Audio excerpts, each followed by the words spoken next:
네, 안녕하세요. 전 KBS 기상캐스터이자 지금은 자유로운 방송인으로 활동하고 있는 오수진입니다. 2017년도에 재미있는 개그 프로그램을 보고 있는데 너무 재밌는 거예요. 그래서 깔깔깔깔 웃고 있는데 어느 순간 웃다가 이렇게 숨이 넘어갈 것 같은 증상을 느낀 거예요. 근데 응급실에서 여러 가지 검사를 해보시더니 확장성 심근병증이다 라고 진단을 하셨고요. 딱 1년 뒤에 조금씩 호전을 하고 있는 것 같았지만 갑자기 증상이 심해지면서 그때 병원에 왔을 때는 정말 바로 중환자실로 입원을 시키시더라고요.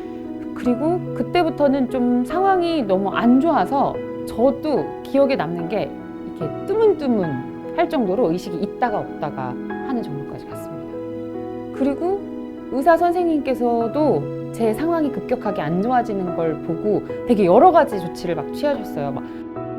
오수진 아나운서가 당시에 중환자실에 입원했을 때 진단명은 확장성 심근병증과 급성 시민성 쇼크인 상태였습니다. 우리가 이 시민성 쇼크가 발생을 하면 쇼크에 따라서 폐라든지 신장, 간장 모든 장기의 기능이 다 떨어지게 됩니다. 호흡곤란 때문에 기계호흡을 달았어야 됐고 또 콩팥 기능이 떨어져서 신장 투석을 해야 되는 상황이었고 그리고 혈압도 굉장히 낮은 상태로 저혈압으로 유지가 돼서 굉장히 이 전반적으로 몸 상태가 불안정한 상태였습니다. 시민성 쇼크가 약물로 치료가 되지 않은 경우에는 우리가 에크모라고 하는 이 장비를 삽입하게 되는데 오수진 씨의 문제는 그 에크모로도 혈압이라든지 다른 장기 부전이 호전이 되지를 않았습니다. 그래서 어린이날쯤이었던 것 같아요. 너무너무 힘들어가지고 저희 아버지한테 아버지가 이제 30분 면회 할 때 아빠 나 진짜 이제 못 견디겠어요. 나 못할 것 같아. 이제 그만하고 싶어 라는 말을 하고 제가 정신을 잃은 기억이 나요. 그때에 대한 이야기를 아빠나 아니면 당시에 보호자였던 남자친구한테 물어보면 너무 괴로워서 그때 이제 제가 의식이 없는 상태의 오수진을 바라보는 게 너무 괴로워서 기억을 떠올리고 싶지도 않다고 할 정도로 엄청 심각한 상황이었던 것 같아요. 저는 당시에 막 심장을 이식받아야 되는 정도다까지는 모르고 있는 상황이었고 어느 날 푹 자고 일어났는데 제가 잠이 들었던 그 중환자실이 아니라 1인 격리실에서 눈을 뜨게 된 거죠.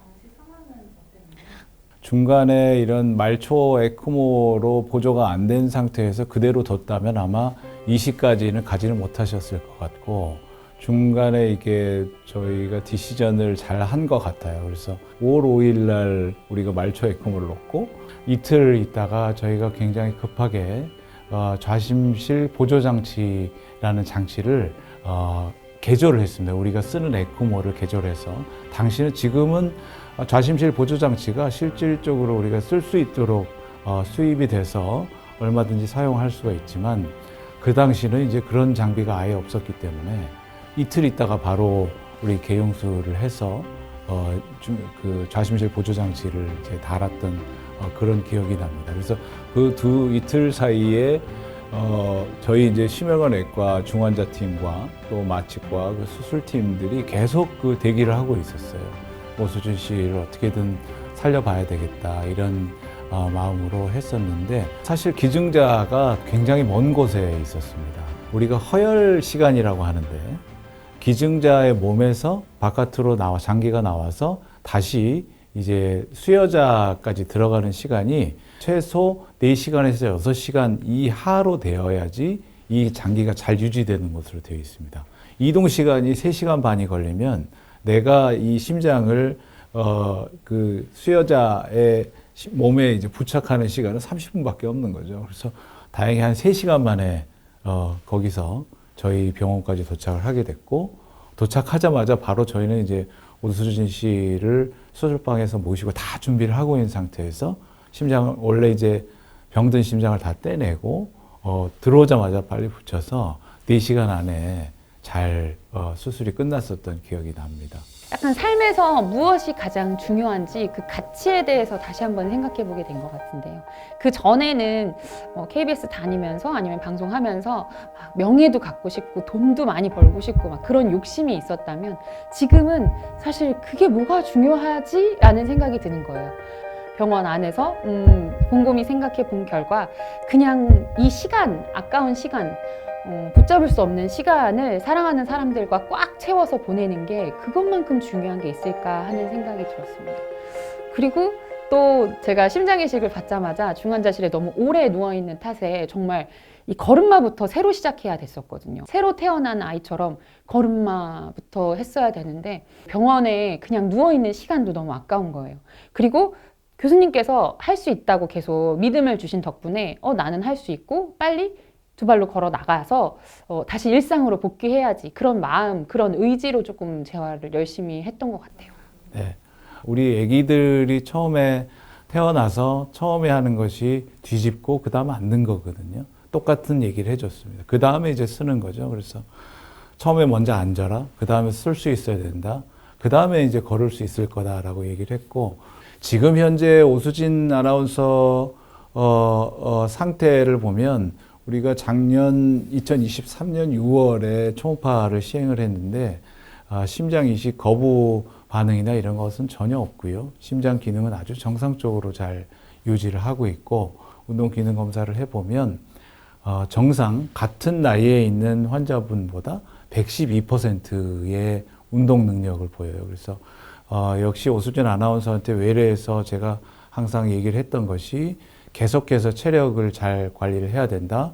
근육 운동과 유산소 운동을 겸비해서 계속 꾸준히 해야 된다고 했는데 그 역시 굉장히 열심히 본인이 영양 공급 이런 운동들을 열심히 해서 지금은 정상인보다 더 뛰어난 체력을 지금 가지고 있는 상태입니다. 이식을 받았다는 사실을 좀 숨기고 살았거든요. 빚진 느낌 때문이기도 하고 내가 아팠다는 사실을 받아들이는데 그리고 내가 누군가의 심장을 받았다는 사실을 받아들이는데 시간이 굉장히 오래 걸렸지만 교수님께서 말씀하신 대로 하루하루 감사하면서 살아야지 내가 그 빚을 그대로 갚을 수는 없는 거잖아요. 다시 그 심장을 꺼내서 그분에게 드릴 수 없는 상황이니까 내가 이렇게 죄책감을 가질 게 아니라 오히려 그분이 주신 그 사랑을 다른 방법으로 뭔가 세상에 나눠야 되겠다라는 생각을 하게 됐거든요. 좀 더 열심히 살면서 사랑을 베풀 수 있는 방법, 나만의 방법이 뭘까 고민해 보게 됐던 것 같아요. 우리가 이제 심장 이식을 할 때 대기하시는 분들이 굉장히 많기 때문에 이 순서를 국가에서 정해놨습니다. 스테이투스라고 그러는데 스테이투스 0에서 3까지 0, 1, 2, 3 이렇게 4단계로 정의가 되어 있고요. 0이라는 것은 이제 굉장히 응급한 환자를 0으로 둡니다. 그 응급도가 그 당시에 우리나라에서 제일 높았기 때문에 기증한 환자의 그 심장을 제일 먼저 받을 수가 있었던 것입니다. 2021년 통계를 보면 평균에서 212일로 되어 있습니다. 212일은 약 한 7개월 정도 기다려야 되고요.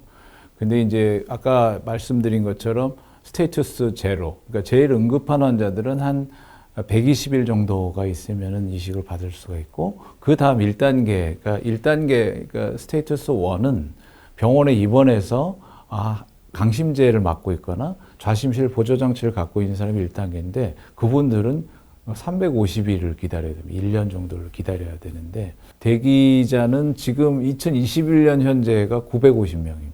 우리나라에서. 제가 통계를 쭉 보니까 불과 3년 전만 해도 650명이었거든요. 근데 그 3년 사이에 더 300명이 더 늘어난 거죠.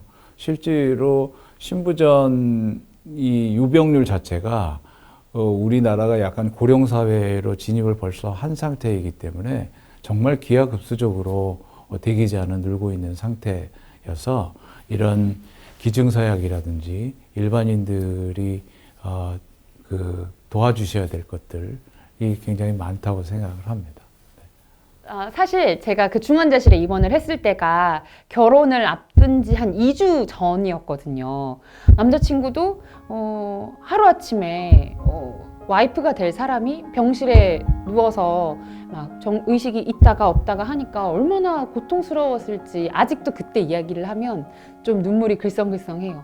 저희 남편도 제가 이제 다시 장기를 이식받아서 살아나는 과정을 보면서 정말 삶에서 중요한 게 뭔지 다시 한번 생각을 하면서 뭔가 삶의 마지막 끝에서 누군가에게 도움이 될 수 있다면 그게 또 세상에 남아서 나의 어딘가가 세상에 남아서 또 다른 꽃으로 피어질 수 있다면 장기기증이야말로 좀 너무 의미 있는 일인 것 같다라고 하면서 바로 장기기증 희망 등록을 했습니다.